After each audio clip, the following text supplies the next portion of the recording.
નમસ્કાર ખેડૂત મિત્રો, સ્વાગત છે તમારો આપણી ચેનલમાં। આજે તારીખ 21 ફેબ્રુઆરી 2023। આજે ખેડૂત મિત્રો આપણે અત્યારના તાજા હવામાન સમાચાર જોવાના છે। તો રાજ્યમાં ફરી વખત વાતાવરણમાં મોટો જબર પલટો જોવા મળી રહ્યો છે। વિડીયોમાં આગળ વધતા પહેલાં ચેનલમાં નવા હો તો નીચે આપેલા બટનને દબાવી બાજુમાં આપેલા ઘંટડી બટનને પણ દબાવી દેજો। તો જોઈએ ખેડૂત મિત્રો વિગતવાર માહિતી।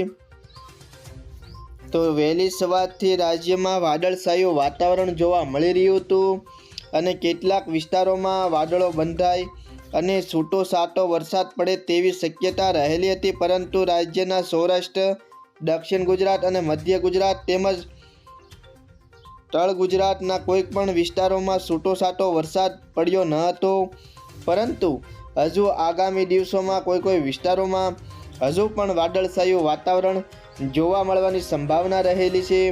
વાત કરીએ કચ્છ જિલ્લાની, તો કચ્છ જિલ્લામાં 25 તારીખની આજુબાજુના સમયગાળા દરમિયાન નલિયા, માંડવી, ગાંધીધામ, ભચાઉ, રાપર, લખપત સહિત કેટલાક વિસ્તારોમાં 25 તારીખની આજુબાજુના સમયગાળા દરમિયાન વાદળછાયું વાતાવરણ જોવા મળી શકે છે।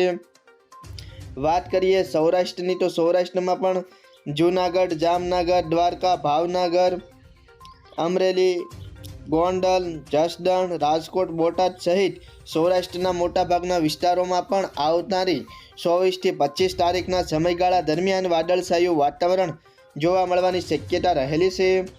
તેમજ દક્ષિણ ગુજરાતની વાત કરીએ તો દક્ષિણ ગુજરાતમાં વાપી, વલસાડ, સુરત, છોરિયાસી અને વડોદરા સુધીના કોઈ વિસ્તારોમાં 24 તારીખની આજુબાજુના સમયગાળા દરમિયાન વાદળો બંધાય અને વાદળછાયું વાતાવરણ જોવા મળી શકે છે। વાત કરીએ મધ્ય ગુજરાતની, તો મધ્ય ગુજરાતમાં પણ અમદાવાદ, ખેડા, દાહોદ, ગોધરા, નડિયાદ સુધીના કેટલાક વિસ્તારોમાં પણ વાદળછાયું વાતાવરણ આગામી સમયમાં જોવા મળી શકે છે।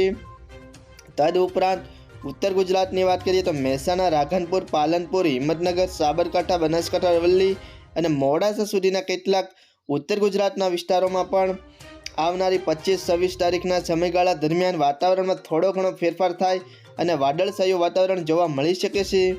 તેમજ હવે ખેડૂત મિત્રો વાત કરીએ ઠંડીના પ્રમાણ વિશે, તો ઠંડીનું પ્રમાણ